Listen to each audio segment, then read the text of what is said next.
I don't know where to start with this film. There's just so much stuff to talk about. Hey guys, what's up? It's me, Anthony, here to give you guys another movie review. This time it is for the new Batman film, The Batman. Batman ventures into Gotham City's underworld when a sadistic killer leaves behind a trail of cryptic clues. As the evidence begins to lead closer to home and the scale of the perpetrator's plans become clearer, the Batman must forge new relationships, unmask the culprit, and bring justice to the abuse of power and corruption that has long plagued the metropolis. So I gotta be honest with you guys, I'm not really a huge fan of the DCEU, but I am a big fan of the DC characters and DC comics. I personally like the DC characters a little bit more than the Marvel ones. So when they announced that they were going to reboot The Batman again, I kind of rolled my eyes and I was just like, here we go, another Batman movie. And I still have my criticisms why they keep on going back to Batman. I feel like that's the only thing that they can get right at this point. But after watching The Batman, I gotta say, I'm excited. I'm hyped. I want to see more in this universe. Robert Pattinson has probably had one of the best growths in terms of acting career from where he started into where he is now. Zoë Kravitz bringing new life to the Catwoman character. Colin Farrell as the Penguin is pretty much unrecognizable, but in a good way, not like, Jared Leto and Gucci. He's not going that crazy. But there's just so much stuff to talk about with this film. So much good stuff. But as I always do, guys, I'm going to keep it real with you, and I'm going to give you my negatives for this film as well. But let's start off with the good stuff, because, we got to start the party off good. So let's start off with the main character that we have here, the Batman, the new Batman that we have. Robert Pattinson is our new Bruce Wayne / Batman. How does he do? How does he change it and make it his own? And I think that this movie, as well as the Batman himself, the Batman character, and Bruce Wayne, is just a combination of all past Batmans that we've had. When it comes to the Batman persona of Bruce Wayne, that persona isn't really that fleshed out, because this is, they say in the film, the year 2 of the Batman experiment, if you will. So he's not that well known. He's still learning how to fly, literally and figuratively. But for me, I think the biggest change of character that Robert Pattinson brings to this new Batman is Bruce Wayne's character. I feel like in past movies and past iterations that we had of Bruce Wayne, it's just the same old, same old. It's a rich guy who at night turns into the Batman and, seeks vengeance and revenge and all that stuff. But in this one, I feel like Robert Pattinson's Bruce Wayne is more of a beaten Bruce Wayne, a more reclusive Bruce Wayne, a more kind of relatable Bruce Wayne. Yes, he's rich. He doesn't really care about that. He doesn't lean into his playboyness as much as the past Batmans, the past iterations of Bruce Waynes that we've had. And I kind of like that. This is emo Bruce Wayne, emo Batman, if you will, particularly with the hairstyle that Bruce Wayne has in this film. But I kind of dug it. I kind of liked it. I thought it was fresh. I thought it was unique. And that freshness and uniqueness, I feel like, bleeds into all of this world, all of this Batman world. We got this Gothamness, and Gotham itself feels like a character. Finally, I feel like out of all the Batman movies, I would say probably the Tim Burton Batman movies, Gotham felt like a character that it should be in these Batman films. I feel like the other films kind of lost their way. Gotham was just a place that Batman lived. It wasn't a character itself. And now with the Batman 2022, Gotham feels like it has a pulse, it has a life to it, and I really, really enjoyed that. I mean, this place feels like Gotham. When you look at some of the sets and some of the lighting and cinematography that they have in here, you can feel that this is Gotham. This is a place where the evilest of evil people come. They need someone like Batman to be there to stop all this, because this place is a horrible place. The corruption of the government, the evilness of the people on the streets. I just love that Matt Reeves and everybody involved just made Gotham finally, after a long time, feel like a character in the movie.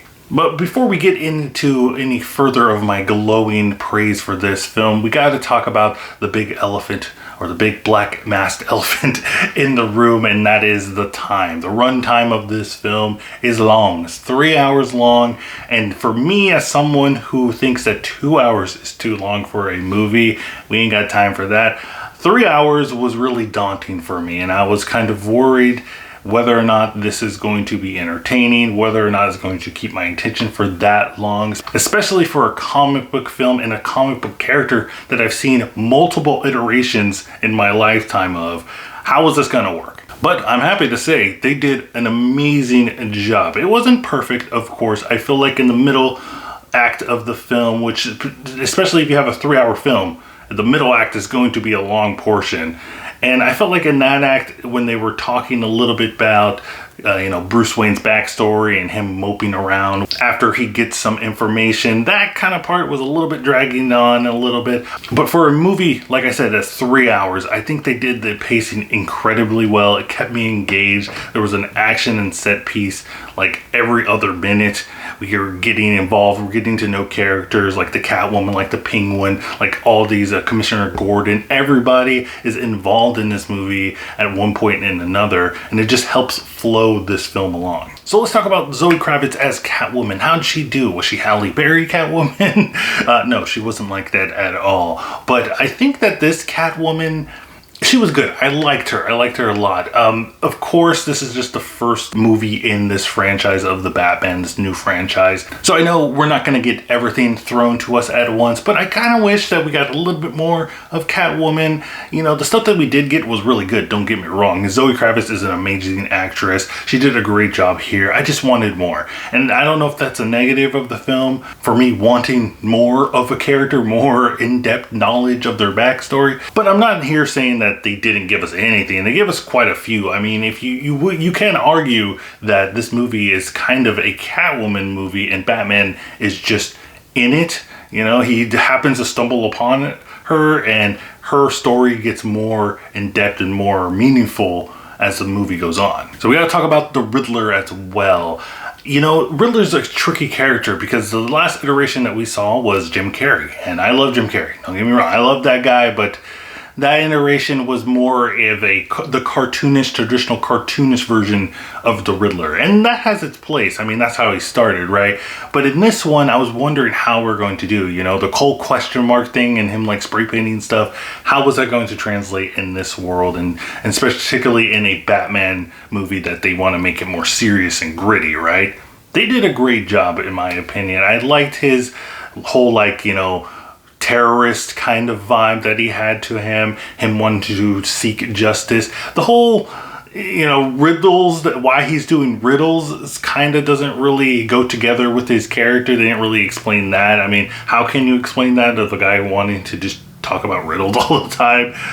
That's a little hard to explain, but I think the overall package that we got with the Riddler and his interactions with Batman were really excellent and really well done. So let's talk about some of the gripes that I have with this film, and they're not big stuff. They're not big stuff at all. They're just little things that here and there that I was kind of confused by, or I thought it was just downright funny.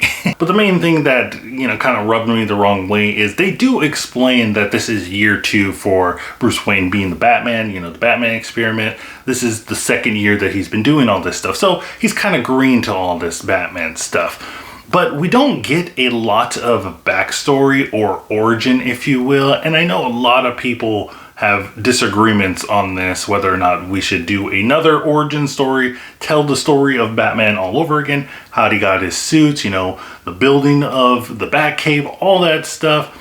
I'm on the side of we don't need that, especially for me, because I've seen so many iterations. I know the story of Batman already at this point, but some of those details were kind of brushed over in this film, so we didn't really, at least I didn't really get some of the connections here. I know it's year 2, but if you blink, you probably will not even realize that he said that this is year 2 of him being the Batman. So some of the stuff that he's doing is, if you're just used to the other Batman films, you're kind of confused, why isn't he understanding that? Or he's jumping off of a building, he looks like he he doesn't know how to fly, or he's never done this kind of thing before. And like I said, I understand what they were trying to do, and I get it that this is a first-time Batman. You know, year 2 of him being a Batman, so he hasn't become the world's greatest detective yet. But, you know, just after watching a whole bunch of Batman movies all my life, and now just going back to the beginning again, just kind of daunting. I also thought that just some scenes were just downright kind of weird, kind of funny at sometimes, not on purposely funny. Especially, there were some scenes where some CGI was very noticeable. Like you could tell that that wasn't Robert Pattinson. It didn't really work. It didn't really blend really well. But again, those are small gripes that I have with the film. They didn't really disturb the overall storytelling. But overall, guys, I think that The Batman is probably, I gotta say it, my favorite movie of the year so far. I know we're only in the 3rd month, but I really love this film. You know, I don't talk about cinematography, acting, and score, and all that stuff combined, but I think this film has all that in spades. The cinematography is some of the greatest that I've seen in a long time, particularly in a Batman film. It comes close, probably exceeds, in my opinion, to The Dark Knight and like the Nolan trilogy in terms of how they portray Gotham. That's the thing that really gets me with this film, is how they portray Gotham. That's what puts it up another level for me. The acting is really good. I love Robert Pattinson. I love Zoë Kravitz. You know, Colin Farrell as the Penguin. I mean, look at this guy. Does it look like him? Everything combined makes this film a really, really good thing for me, and I just can't wait to see what Matt Reeves and the team come up with next. Who's the villain in the next one? We kind of get some hints on who the next villain might be in the sequel. I'm not going to spoil that though, but I'm really, really excited to see what they do from here. But guys, let me know what you think in the comments down below. Did you like the Batman? Did you hate the Batman? Who is your favorite actor who has portrayed Batman? Is it Robert Pattinson? Is it Christian Bale? Is it anybody else out of all of them? Batfleck? Let me know in the comment down below. Also guys, don't forget to check out my Twitter so you can stay up to date with my channel. Don't forget to like and subscribe, and remember guys, keep watching movies.